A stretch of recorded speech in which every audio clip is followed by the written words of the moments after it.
I've seen God always move in my life. He was a part of my life even before I realized it. He helped me when Chuck and I were blending a family together. He helped me get through Chuck's illness and his death. But by working in the couple-to-couple ministry, it awakened a passion in my heart to help other people. Our couples were more than just couples that we worked with. They came to be part of our family. We rejoiced with them when they bought their first home. We were excited when they had their first baby. We loved them. They became our kids too.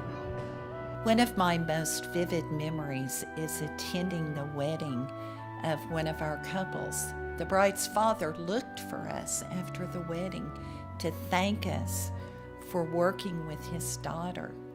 And he said, "I know that you all have helped her be the person that John needs her to be." Cooking has always been very important to me. With 4 kids, you better know how to cook. But Chuck and I also discovered in couple to couple that if we could feed our couples, we knew they'd come. But there's more to it than that, because when you sit down together, you become family. And after all, a man whose tummy is full is much nicer to be around. Weddings have always been extremely important in our family.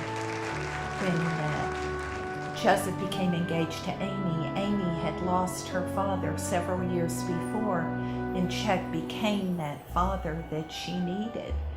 So when he had his second stroke, Amy came running into the hospital room, jumped in bed with Chuck, threw her arms around his neck, looked at him and said, "Chuck, you can't die.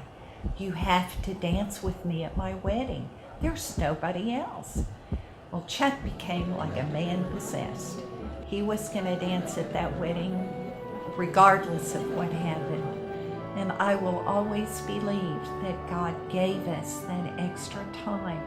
One of the most fulfilling aspects of the couple-to-couple ministry is attending the wedding of one of the couples that you worked with, because you know when they walk down the aisle that they truly understood the step they were taking, and you had a part in it. After Chuck died, I was thumbing through the Bible and I came across Jeremiah 29:11. "For I know the plans I have for you, plans to prosper you, not to harm you, plans to give you hope in a future." And I thought, but God, my future just died. What is my future?